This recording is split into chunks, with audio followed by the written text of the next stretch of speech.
परम मुनि परमहंस श्री सनातन जी हर समय 5 वर्ष की अवस्था में रहते हैं और कोई वस्त्र नहीं धारण करते, दिगंबर। दिग माने दिशाएं, दिशाएं ही जिनकी अंबर है, अर्थात नग्न अवस्था में रहते हैं। ये वर्णन करते हैं कि एकादशी व्रत को हरितोष व्रत कहते हैं। भगवान की प्रसन्नता के लिए, हरिजू की प्रसन्नता के लिए एकादशी व्रत रहा जाता है। प्रायः समस्त वैष्णव जन रहते हैं। जो रसिक जन प्रियाजू के चरणों के अनन्य हैं, उनका एक ही व्रत है, श्यामा श्याम की 8 पहर उपासना करते हुए अपने मन वृत्ति को श्यामा श्याम में समर्पित करना।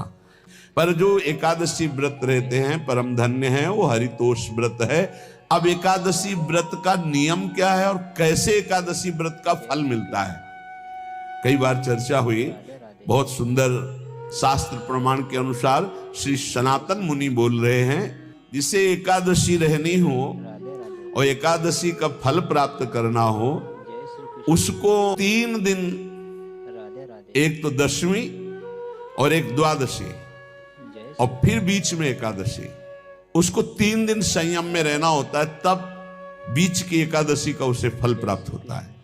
जिसे एकादशी व्रत रहना हो उसका नियम है कि दशमी के दिन कांसे के पात्र का त्याग करें।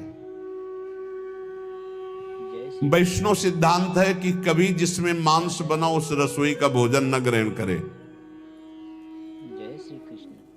मसूर की दाल, चना की दाल, कोदों और कोई भी शाक, शहद, दूसरों का अन्न, दोबारा भोजन और मैथुन, ये दशमी के दिन त्याग दे। एक बार दशमी के दिन भोजन करे 24 घंटे में, क्योंकि एकादशी रहना है।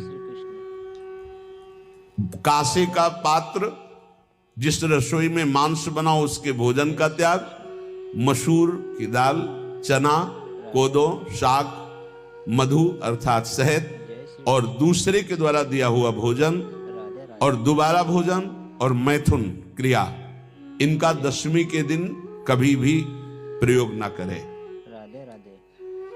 इन 10 वस्तुओं से वैष्णव दूर रहे दशमी के दिन। फिर एकादशी के व्रत में,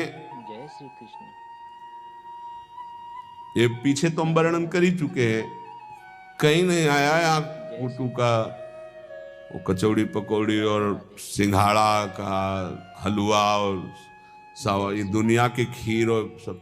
ये एकादशी के दिन किसी भी तरह की गेम आदि क्रीड़ा ना खेले। जैसे अब आज व्रत है तो बैठे हैं अपना मोबाइल में गेम खेल रहे हैं, ऐसा कोई भी क्रीड़ा नहीं, द्यूत क्रीड़ा, किसी भी तरह का गेम, ये सब खेल नहीं। एकादशी के दिन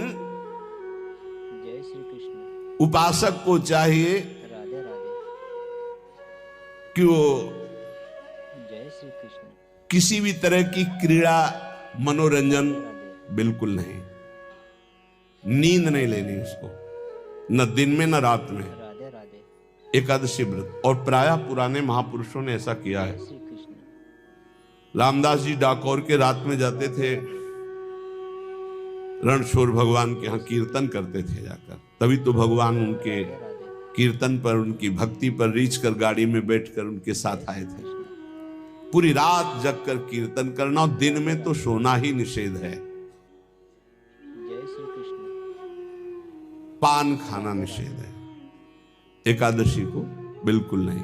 जो व्रत रह रहे, वृक्ष से तोड़कर जो दतून की जाती है एकादशी के दिन नहीं। दूसरे की निंदा करना, चर्चा करना नहीं, अर्थात अधिकतर मौन व्रत धारण करे एकादशी के दिन। चुगली करना, कोई चोरी करना, वाणी से, शरीर से, मन से किसी को दुख पहुंचाना, भोग करना, मैथुन करना,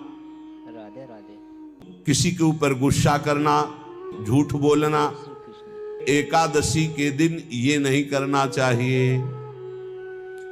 एकादशी को एक बार कुछ फलाहार शुद्ध, अगर आपके पास कोई व्यवस्था नहीं तो थोड़ा दूध है, जल है, ऐसे आप लेकर, या थोड़ा सा फल ले, थोड़ा सा फल लेकर के प्राण पोषण, एक दिन में मर नहीं जाओगे, कितने तो निर्जला एकादशी रहते हैं, हर एकादशी निर्जला। पूज्य श्री मथुरा दास जी निर्जला ही रहते थे हर एकादशी। चलो भैया आपकी सामर्थ्य नहीं तो जल 2-4 बार ले लो, एक बार थोड़ा सा दूध और फल ले लो, चल जाएगा काम, प्राणों का पोषण हो जाएगा। ये आचरण न करे और एक बार जय श्री कृष्ण कुछ आहार ले ले, वो भी शुद्ध भगवद अर्पित प्रसाद। जय फिर द्वादशी को कांस के पात्र में द्वादशी को भी भोजन न पावे। जिस रसोई में मांस बनाओ उसमें आहार न ले, किसी भी तरह का नशा द्वादशी को न करे, शहद न पाए, तेल के बने पदार्थ न पाए, मिथ्या भाषण न करे और बहुत शरीर का व्यायाम न करे, बहुत थकावट वाले कार्य न करे, राधे राधे दोबारा भोजन न करे। एक बार द्वादशी को भी भोजन पवित्र, मैथुन न करे, जिसका स्पर्श नहीं किया जाता ऐसे पदार्थों का स्पर्श न करे और मसूर की दाल न खाए।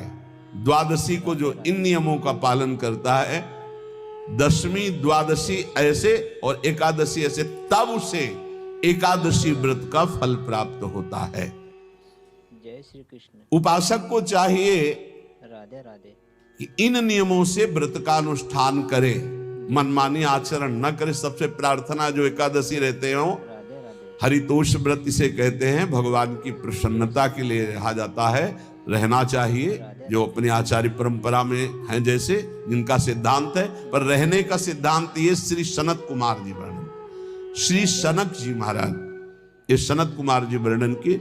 सनक जी महाराज कह रहे हैं, यदि भगवान का आश्रय नहीं, सत्संग नहीं है, तो इन 4 में से एक हो तो नाश कर देता, फिर चारों हो तो सर्वनाश हो जाता है। यदि सत्संग नहीं है, यदि भगवद आश्रय नहीं है, और खूब राधे धन हो, जवान अवस्था हो, जय श्री और बढ़िया पद मिला हो, प्रभुत्व चलता हो और अज्ञान हो, फिर क्या कहना है? जय श्री बोले ये चारों जहां मौजूद होते हैं वहां सर्वनाश का खेल शुरू हो जाता है। अगर इनमें से एक हो तो सर्वनाश करने में पर्याप्त है, राधे राधे और अगर चारों हो तो फिर क्या कहना है? जवान हो, खूब रुपया पैसा हो, कोई पद हो, कोई अधिकार हो बड़ा, फिर और अज्ञानी हो, तो बोले एक नाश कर देगा, फिर चारों तो नाश ही कर देंगे। और अगर सत्संगी है तो ये चारों महान कार्य कर देंगे। राधे राधे जवान है, खूब दूसरों की सेवा, मेहनत पूर्वक धन संपत्ति कमाकर माता पिता की सेवा, परिवार की सेवा,